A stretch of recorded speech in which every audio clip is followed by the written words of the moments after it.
late, you know? I'm not usually late getting onto the show like this, but I've been fighting a medical situation here, which is either a stomach bug or food poisoning, which, Chipotle. no, actually, it was sushi, and which does create this problem because of the perishable nature of the product. And I'm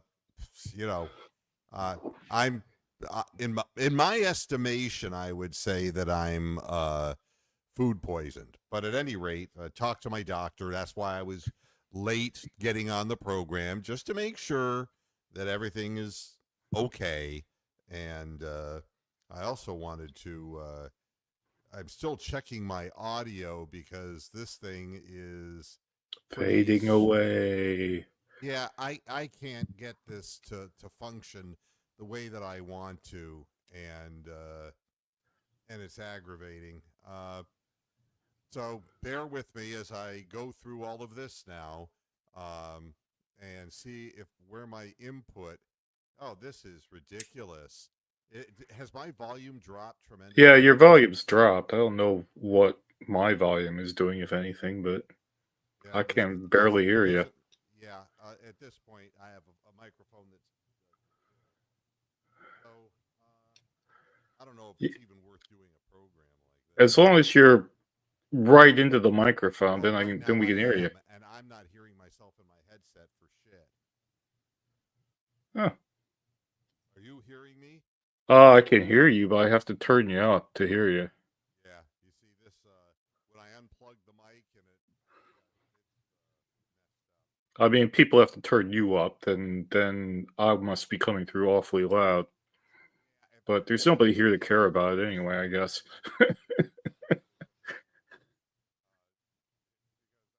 I'm hearing nothing now. Absolutely nothing. You can, mumble away. Yeah, I'm clear, but I can't hear anything. I can't hear anything. Maybe I'll just say goofy stuff and Moohead can do funny faces. Because we can't hear anything. See, again, now it popped in. It's dying is what it amounts to. This thing is just dying. And dead. Yeah, if I understood what was going on, I would do something about it. All right. Okay. What the hell? Now it's distorting like a motherfucker. God. You sound like James Earl Jones now. This is CNN. Yeah, this is really pretty ridiculous. I can almost hear like an echo on my voice. That's really weird. And no, there's like there's any like other you're putting settings. through a guitar box, guitar pedal. 1 2 1 2. I'll try this. Whatever. We're gonna go ahead and try this. My apologies to people who are trying to listen to this horse shit, and that's exactly what it is. We'll get a new microphone. Particularly since I'm here, I can be as horse shitty as you want, really. Yeah, Bronk is clear, is right. Maybe Bronk should do the show solo. No, why would he's the only one coming through. Am I coming through better now? You are coming through the rye. Yes. Okay, very good. So let's just make this a quick show then. All right. Yeah, why not? I don't have anything to say. We're going to start with the Guardian, shall we? Woohoo! They won. It's really amazing what a cheap organization can do. The Guardians are now offering free tickets after MLB TV streaming outage.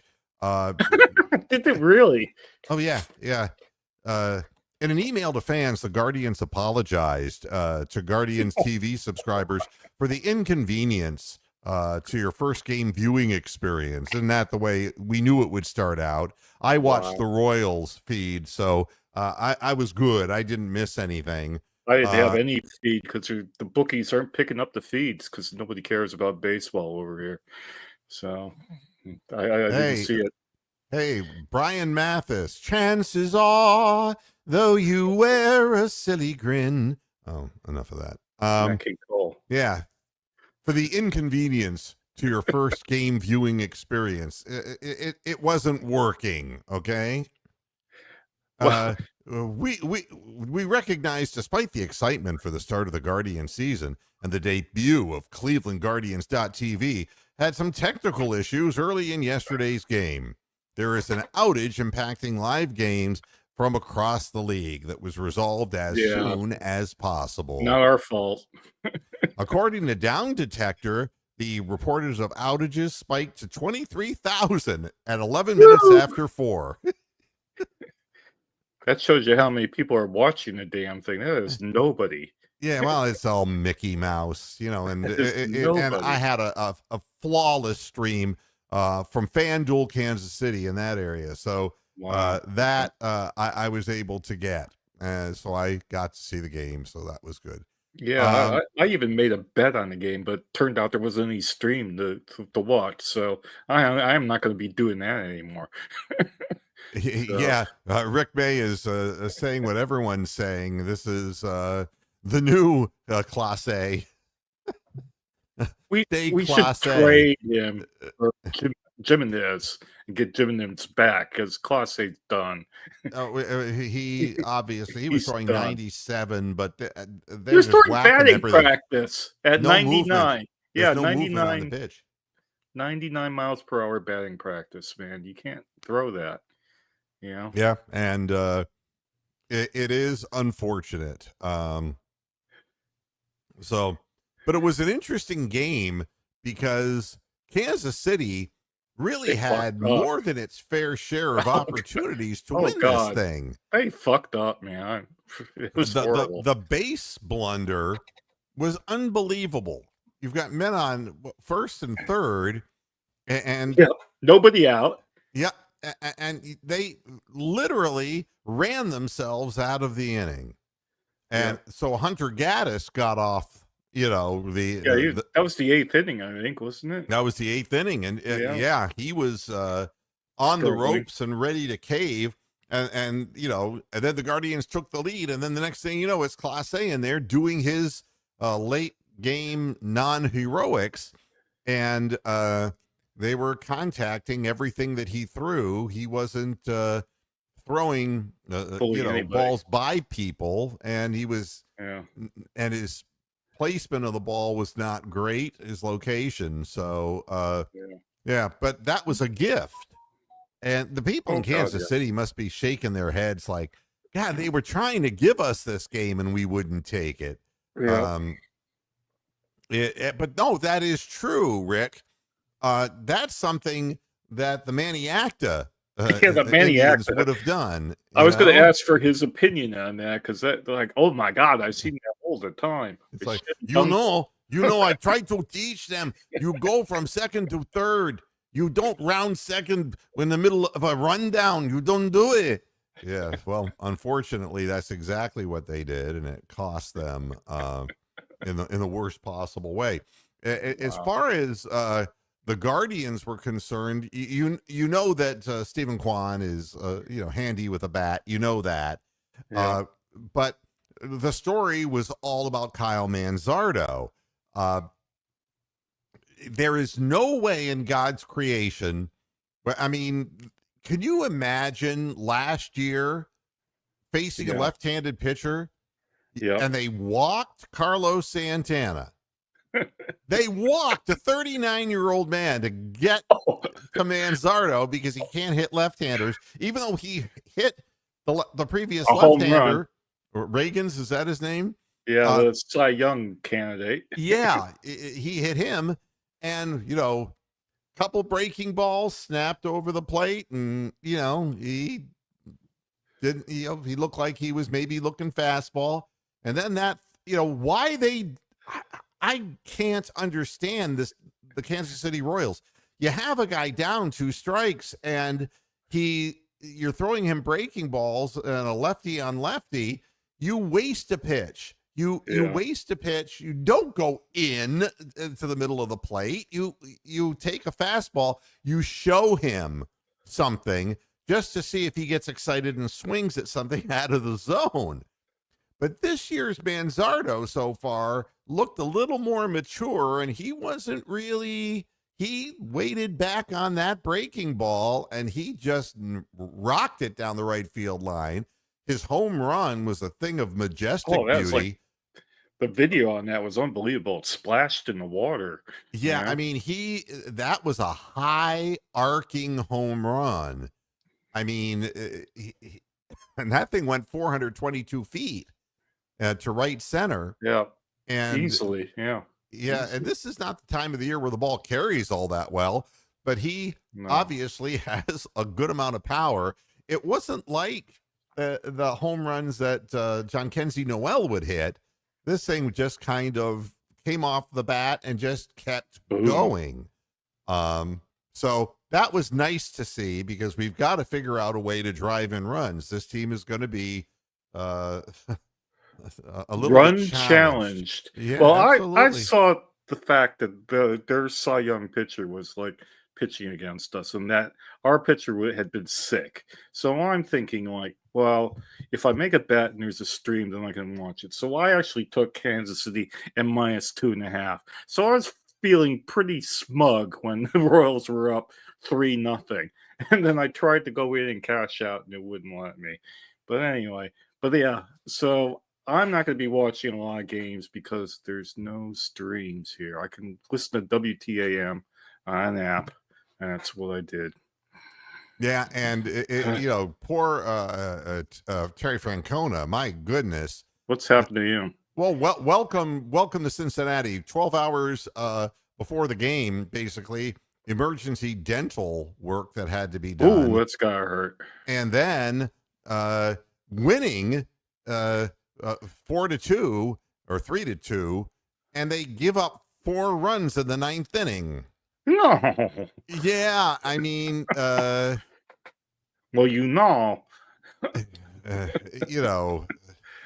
the Reds had a 3-2 lead heading into the 9th when Francona decided to go with Ian Guilbeau to close it out after Emilio Pagan pitched a scoreless 7th inning. Cincinnati's closer situation is in flux right now because Alexis Diaz, who's their closer, is on the injured list due to a hamstring problem.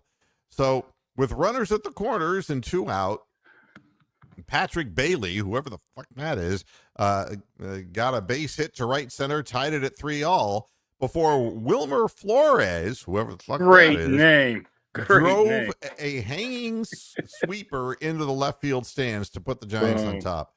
Here is what Francona said of Guilbeau. He left a breaking ball that caught too much of the plate. It was the middle of the order, and he had a lot of deep counts. Is there anything good you can say about what this asswipe did on opening day? And the answer is no. No. But so he's already realizing that he's not with an organization that put all of its interest in pitching. He doesn't have a closer. The interesting thing about his decision to go to Guilbeau in that situation, he has 10 blown saves and only 4 career saves. Wow. So, I mean, the guy has blown 10 out of 14 opportunities. Make that stop, for God's sakes. Well, and immediately, the first thing that the Reds fans are doing, they're second guessing him. It's like, oh, this guy maybe is too old to be managing in the bigs. Yeah. Can we trade them Clase for one of their hitters? I think that would be a great idea.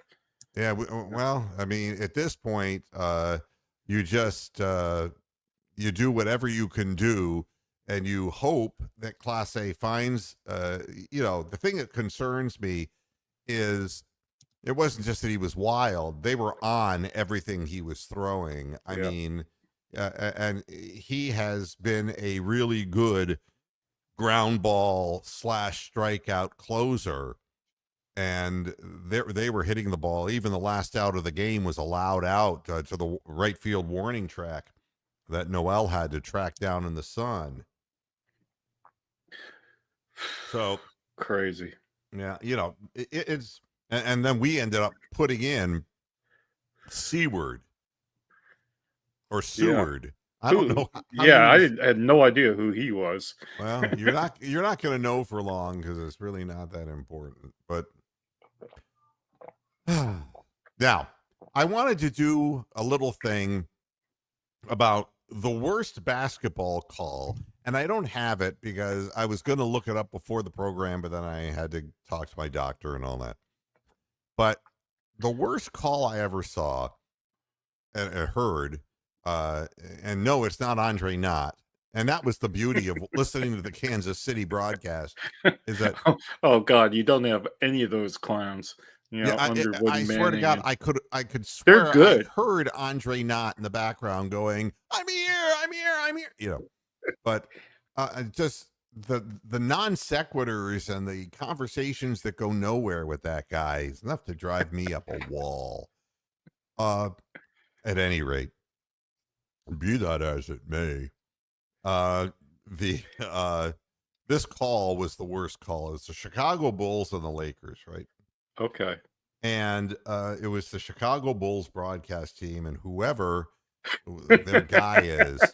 And is this the end of the game you're talking about? Yes. Oh, that was I mean, great. Red it was Fox. an exciting end. Okay. It was. If you remember last year when Max Strus threw one in from behind the half court, really the 3/4 10K. court. Yeah.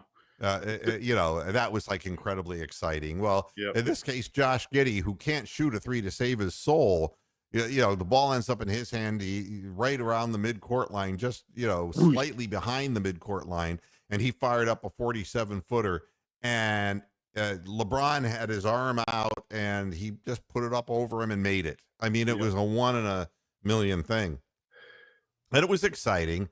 Not that the Bulls have had an exciting season, but they beat the Lakers, who's everybody says, "Oh, the Lakers are really coming on strong."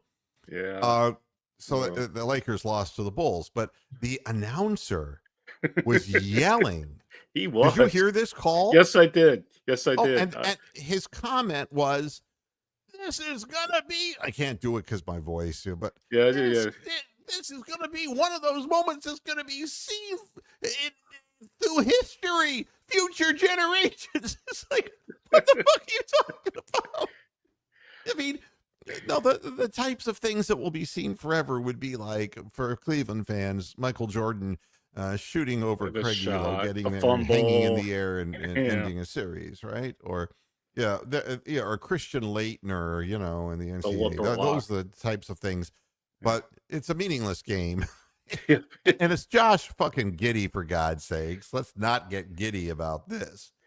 But I thought the other guy was hilarious. The one that said, "Elizabeth, I'm a coming," doing the Red Fox thing. And he didn't even do it good. Yeah. Do you think he would have gotten in trouble if he'd, "Elizabeth, it's the big one, Elizabeth. It's the big one. I'm oh my God. But nobody is sitting there saying, that one big one from Max Strus last year, that's gonna be on the reels forever. People are gonna be watching that 100 years from now. Yeah. Do make it stop.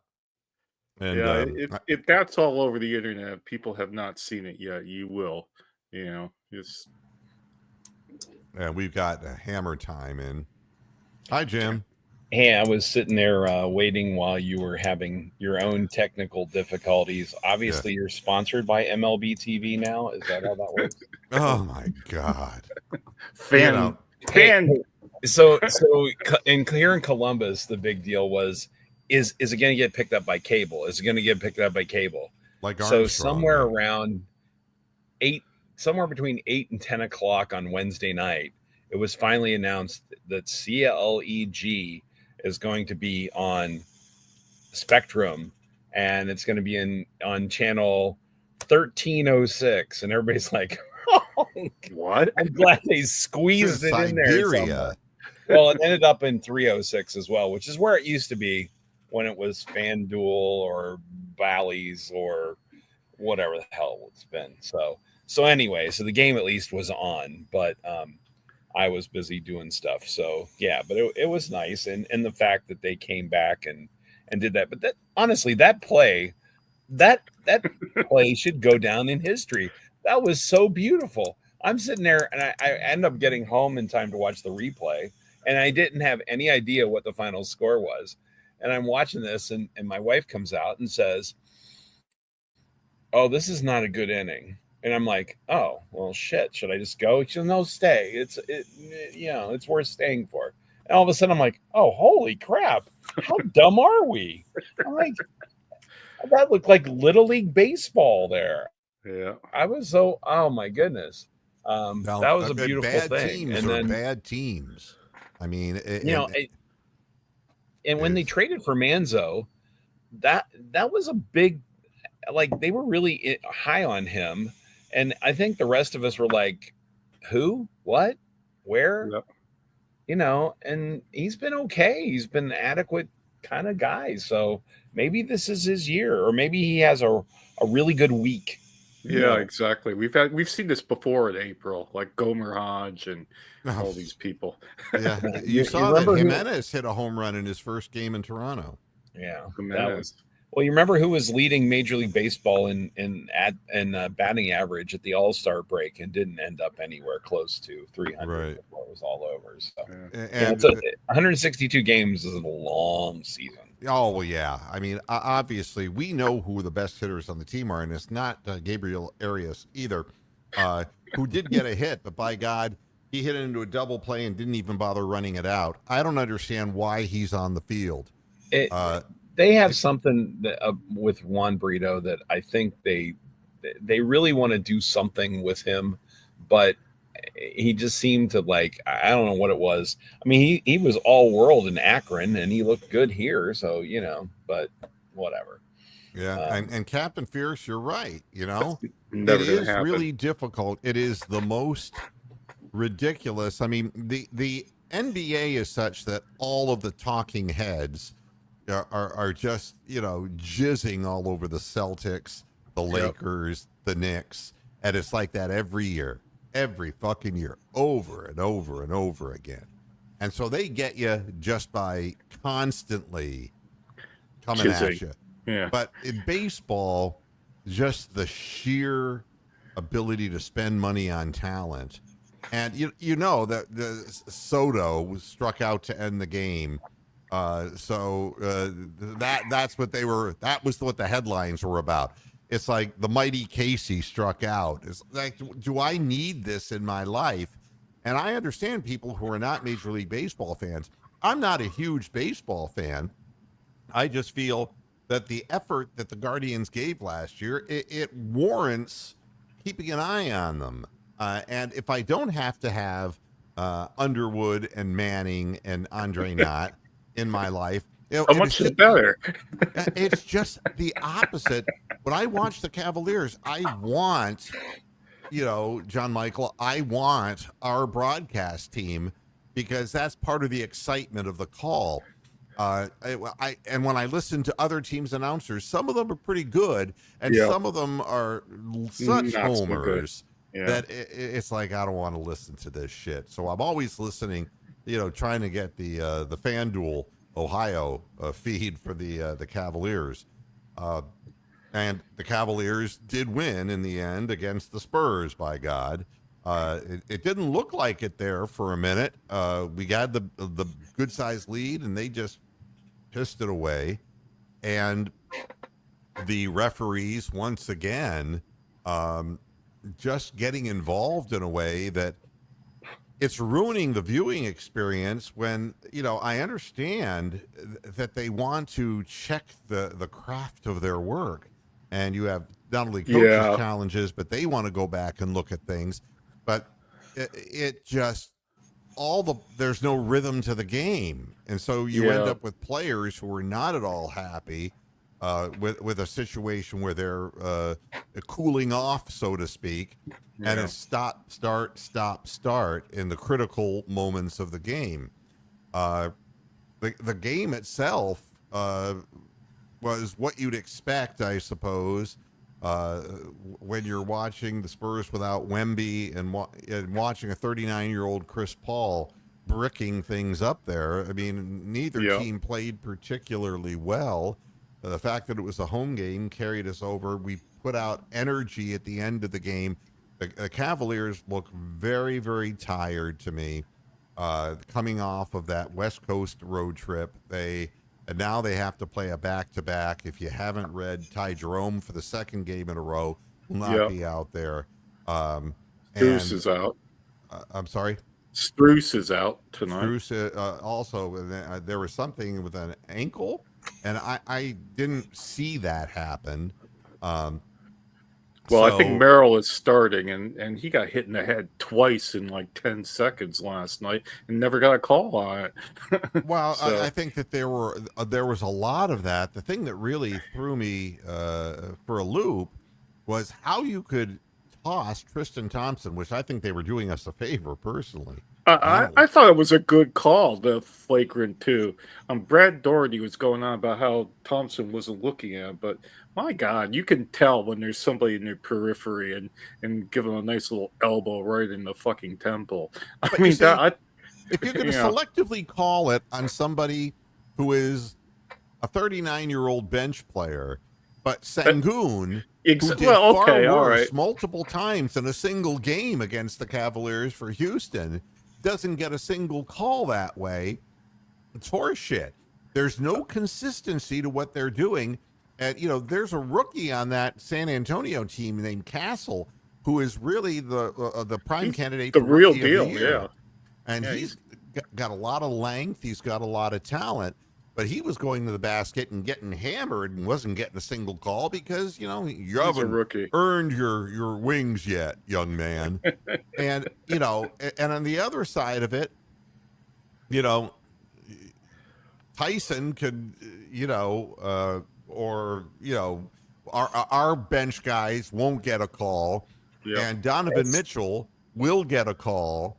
It's the star effort factor. And it's what it is. Merrill won't get a call. If he goes to the basket and gets clobbered in the back of the head, so be it. He's small, he's slow, and he missed. Well, they called him an offensive foul on one of those where he got hit in the head. So, anyway. I was absolutely shocked at some of the calls that they were making. And it's like, this is a team that is struggling to win games, and they're on the road. And thankfully, the Cavaliers started playing harder and getting rebounds, which they weren't doing earlier. Yeah, Allen had like 20 points in the second half after Thompson got tossed. So that, say what you will about that, but that probably helped us. Yeah, I just it ruins the pace and the flow of the game because it's like, oh, for God's sakes. I mean, we're taking a look at this from 7 different angles. Well, if you have to do that, you're looking to justify something because if it's not that obvious, play on. If it's not clear and obvious, then play on, obviously. But standing around getting cold isn't the answer. As far as Kenny Atkinson is concerned, here's what he said about the refs. He goes, I sympathize with you guys. I sympathize with the fans, like the reviews and the challenges. I prefer that the game would flow more. And I thought we were getting that way with the NBA where we're shortening the length of games, and it's got to go in that direction. But every review, you're sitting there for what seems like forever. It just kills it for the crowd, and it kills it for the players. And that's Kenny Atkinson. However, he went on to say they can limit those reviews, including the challenges. If they can, I'm voting yes. The game's got to flow better. There's too much stoppage, in my opinion. And I agree. Well, there you go. I mean, that's... Well, it does give you a chance to watch the T-shirt girls throw T-shirts out into the crowd if you're watching the NBA feed. So there's that for you. You know what I want to see? I want to see like one of those goofy mascots with the big gun. Sir CC. The big guns. Yeah. The big gun. Yeah. Just shoot one of the cheerleaders in the back of the head by mistake, Oh, now that's not nice. No, you have that's like mean. The grassy knoll relived, Oh, God. That is so mean. You don't really mean that. No. I mean, they're shooting something out of a goddamn gun that's on like a parcel. Yeah. I mean, and it was bad enough that it's shooting it up into the crowd, but things going to malfunction one of these times. It's going to happen. It would be better if you could like nail somebody right in the junk. That would be like really good. Yeah, right. Because it's always funny when somebody gets hit right in the nuts. You know? Yeah, except when it's you. Exactly. Then it's hilarious. That is really funny. And somebody won the $10,000 making a they did shot. They did.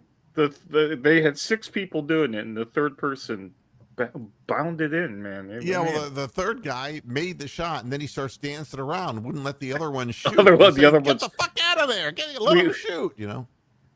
Well, see, if they have more reviews, then they have more time for 10 half-court shots, you know, and T-shirts and all that. So, you know, more excitement for the crowd. Yeah, could you imagine if it were Andre Knott on the floor, you know, after the kid makes a $10,000 shot, and he says to him, "Well, you know what's going on in Guatemala, don't you?" Poor old Andre. Guy's got no interesting stories to tell. He would be the guy. What was that? The movie that was it? Dinner for Morons or Dinner for Schmucks? Dinner for Schmucks. Yeah. If it has to do with schmucks, I know about it. So. Yeah, you know, you invite Andre Knott to your dinner, and you're going to have people leaving very early because none of the stories carry any meaning or gravitas or anything. Yeah, I knew you were going to say that. Almighty, it's just bad. So the Cavaliers' magic number is 5 now. And Ron Shane, who's out for the Pistons? Cade Cunningham is out. And that's the big one. That's the big one, Elizabeth. I'm coming, Elizabeth. I'm coming. Oh, God. Yeah. But Cade Cunningham's out, and somebody else is out for the Pistons as well. But Cade, their second leading scorer. There's approximately, if I'm remembering correctly, like 50 points gone. Yeah, like 40 some odd points missing from their lineup. But you know that that JB is going to jump. Ivy, guard. There's some G League guy or whatever the heck that's going to come out there and put up like 28 tonight too. That's correct. And he's going to junk up the game, and he'll be convinced that the referees don't want the Cavaliers to win on the road because Cavaliers have no home court advantage and they have no road advantage, but he'll junk up the game and play it real physical, and they won't call fouls. That's what you have to look forward to.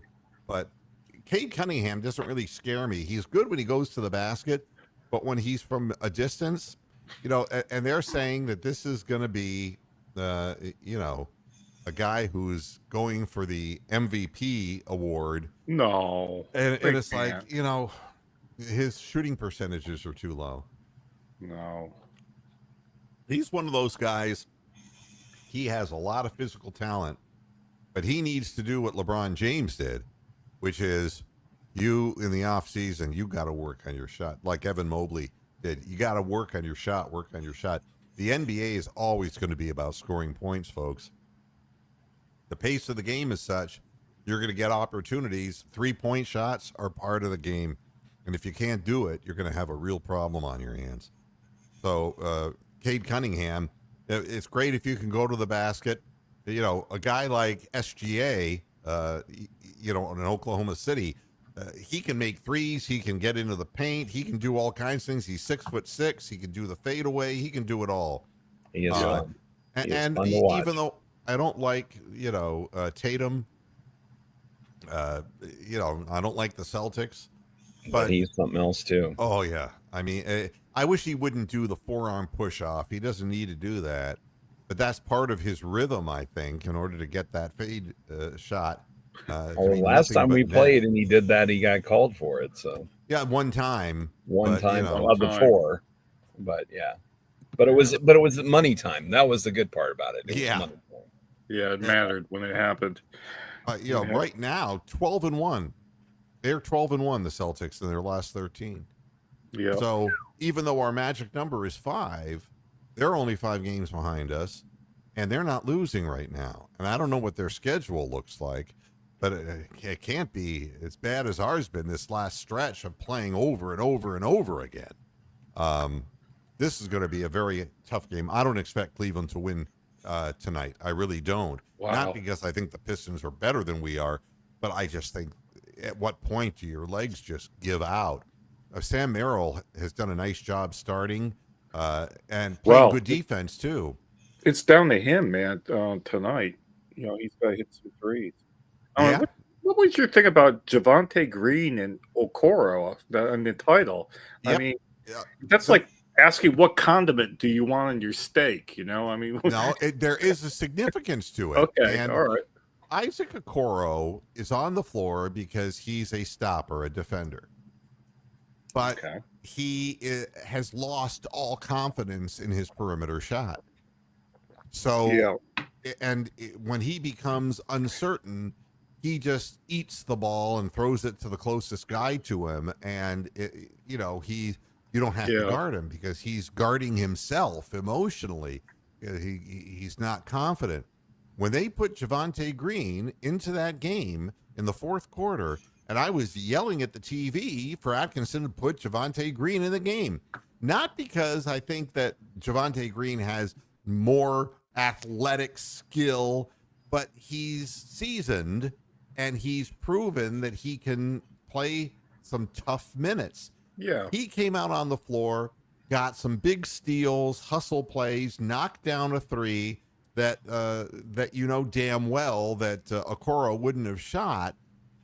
And he did a real good job and given the time. And when the Cavaliers are at full strength and we have guys 10 deep, that we're playing, the question is, who gives you the better chance of winning in the playoffs if you need a stop or if you need hustle plays, if you need help rebounding the ball? It ain't going to be Isaac Okoro who's going to rebound the ball. We have trouble rebounding the ball. We were having trouble yesterday rebounding the ball against the Spurs. Yeah. So that's that. I really think that it's something to ponder, whether a veteran guy who's been there, and I don't mean like Tristan Thompson for God's sakes, but a guy who's all hustle and is a little bit less skittish. In argument for your point, I'm looking at the stats. Javonte Green played 8 minutes 34 seconds plus 15. Yeah. Tristan Thompson played 8 minutes 13 seconds for 0.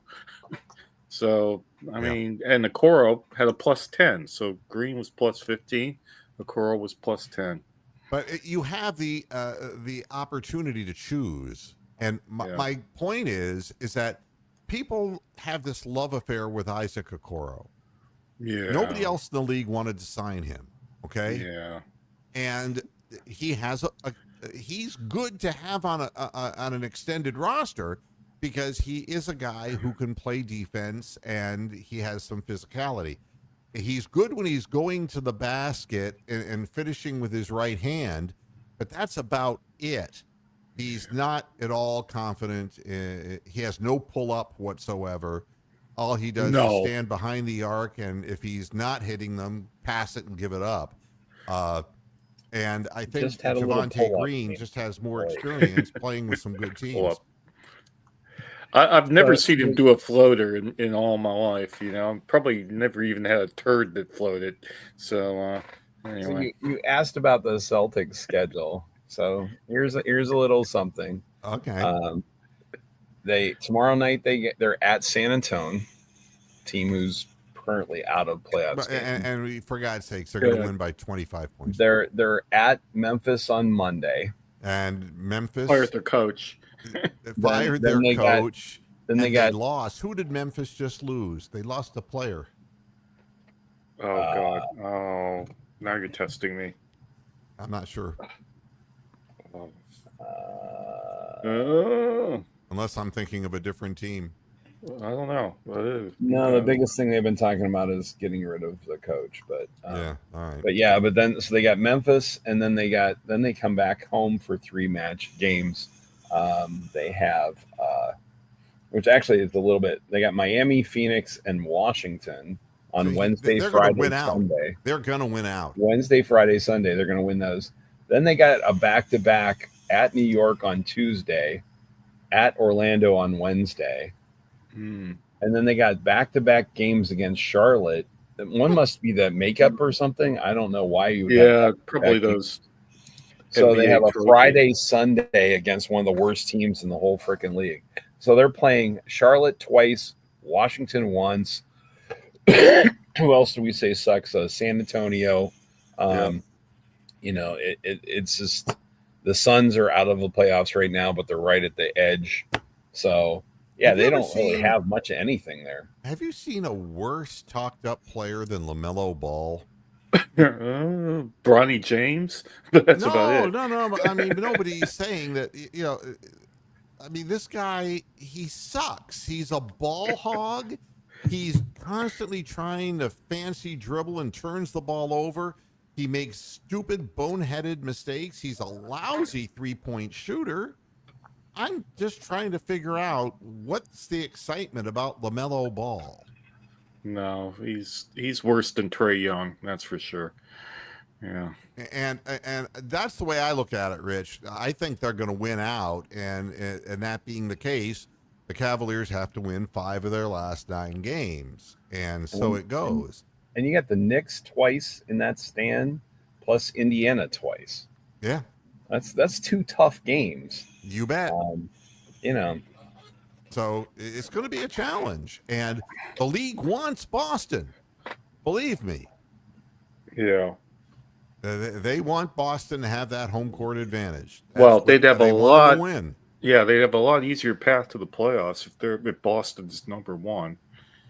You know, because at the moment they would have to play the 5th team or the 6th team, and then the Knicks if they make it through, and then Cleveland. So yeah. So the Memphis coach losing his job after 6 seasons. I mean, you know, they got him Ja Morant, and that was 6 years ago. And sorry, we're moving on. And I don't see that team's constructed to do a whole hell of a lot more than what it's doing, to be very honest with you. But I mean, they're a good team. You know what, though? The whole thing with Memphis, I'm just looking at the standings still. They're tied with the Lakers for the 4th best team in the West. Yes. They're not horrible. No, they're a good team. 603 of the winning percentage. But I mean, they're way back behind OKC, but so is everybody else. I don't see upside on that team. I see them being who they are and what they do, but I don't see them in a position when you're winning that many games. They're not going to get a valuable pick. How are they going to improve themselves without giving up the better pieces that they have? I don't see them as being, and the coach got a good number of wins, and, of course, ownership thinks they can make it, better. So I don't know. Yeah. And it's just like the Pistons. I mean, they're saying, coach of the year, JB Bickerstaff, And look, he's done a good job. I never felt that JB Bickerstaff did a bad job when he was in Cleveland until the team got Donovan Mitchell. And when we started going to a higher level as far as the team was concerned, he continued to play like, he could whip these people like government mules. And it just didn't work out that way. And the Piston players are going to get pissed off at JB. They're going to say, enough of this JB and your father's offense and then the defensive stuff. And eventually these guys will grow up and they're going to say, how come we're not playing a modern style of offensive basketball here? And we have to go out and win with our defense when we just don't have the system in place. Same thing's going to happen to him there. He's going to take them where he's taking them, and it's a tough out. I mean, to be honest, they have some really nice pieces, but it's a big difference when you look at the top 3-4 teams in the NBA and then what sits below them. Yeah. There's a big difference. And fortunately, Cleveland's one of those 4, you know? And it's It is what it is. That's exactly right, Rich. He's finished. Finish. Wow. Finish And I expect the same thing, Rich. It's going to be a very physical game, and he's going to try to put pressure on. We get Mobley back out on the floor, and we'll see what happens. But I'm glad we beat the Spurs, because they were threatening to beat us in our building, and that would not have been a good look whatsoever. Oh. So. Well, are we coming to a lull at the moment, or? Yeah, it's time for me to get out of here because I'm not well, and I don't want to push this too far or to get too far from the bathroom. If you don't want to be bricking it on the air. Yeah. So, we'll no Guardians game tonight. That's happening tomorrow. And Cavaliers, is that a 7 or a 7:30 start? 7 o'clock. 7 o'clock, yeah, soon. So we're 10 minutes past 7 o'clock. Absolutely. After all the nonsense. All right, guys, I got to get out of here. Seriously, I got to run. You got to move. You got movement. Yeah. It's not Beethoven's either. Yeah. It's your fourth movement of the day. Beethoven's last movement. Wow. The finale. Yeah. All right. Thanks, everybody, for tuning into this edition of Moohead Radio, and thanks for being patient and putting up with my audio issues. I'm going to get my hands on a new microphone, and it may be the audio interface on this thing, too, so I got some examining to do. But thanks for putting up with me, and we will see you again. Gosh almighty, it's going to be Monday until I see you again. Oh. Until then. Not sooner. East of Pasture Heads. Good night. Bye. Bye.